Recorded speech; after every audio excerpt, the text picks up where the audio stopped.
Bismillahirrahmanirrahim. Saya itu Pak, banyak sekali mendapatkan SMS, WhatsApp, dan banyak sekali mendapatkan WhatsApp dan SMS.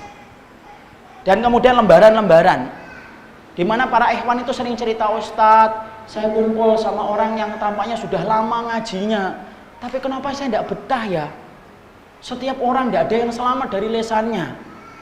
Di satu sisi saya baru kumpul sama orang yang baru ngaji, tapi Masya Allah saya nyaman sama dia. Padahal saya pingin untuk kenal sama orang yang lama ngaji, supaya apa? Saya mendapatkan ilmu dari apa yang telah dia pelajari lebih dulu daripada saya.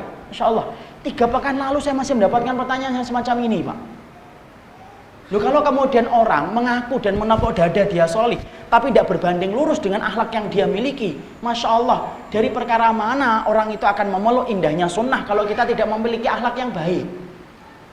Dalam masalah berbeda pun sekalipun, kalau kita masalah berbeda, Masya Allah, perbedaan itu selama merujuk kepada dalil yang sahih, maka tidak boleh kita menyikapi perbedaan itu sebagaimana perbedaan dengan orang kafir.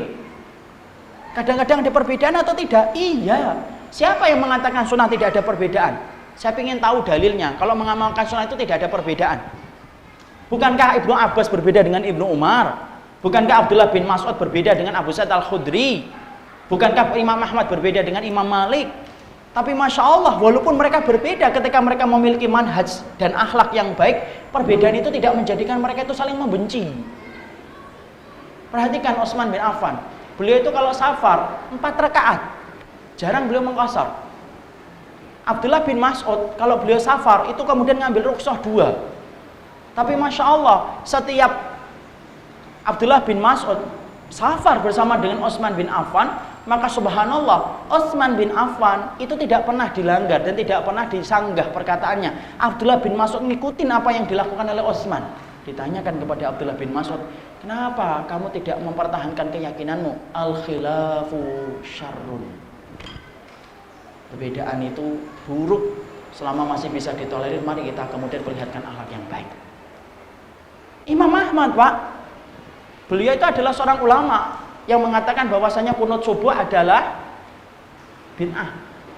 Beda dengan Imam Malik dan beda dengan Imam Syafi'i.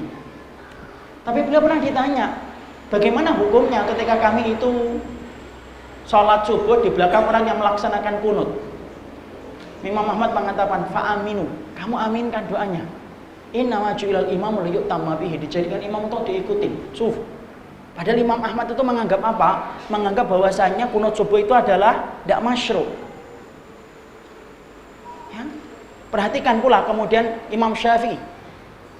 Imam Syafi'i dikatakan oleh kemudian salah satu ulama besar, laisa hunaka aqal minas Syafi'i, tidak ada orang yang lebih berakhlak daripada Imam Syafi'i dan lebih berakal daripada Imam Syafi'i. Kullama nadhartuhu, ketika saya mendebat Imam Syafi'i dalam banyak perkara, habis mendebat beliau, selesai majelisnya, maka Imam Syafi'i akan meraih tanganku dan berkata, ala nakuna ikhwanan fillah, apa yang menghalangi kita untuk saling bersaudara di dalam Islam, di dalam agama Allah, walaupun kita banyak berbeda dalam banyak persoalan. Masya Allah, itu akhlak. Ini akhlak dalam perbedaan saja. Makanya Imam Sonani sampai menerangkan, Imam Sonani dalam juz yang keempat, kitab Subulus Salam, sampai mengatakan, fakana sahabah, para sahabat itu, kalau safar itu banyak perbedaannya. Sebagian menjamak sholat, sebagian itu sempurna sholatnya. Sebagian mereka berbuka puasa, sebagian mereka itu berpuasa. Tetapi walaupun mereka berbeda dalam satu kali safar, Masya Allah, mereka tidak saling memberikan aib ketika mereka itu mendapati perbedaan di antara mereka. Amantu annal akhirah la budda yawman atiyah.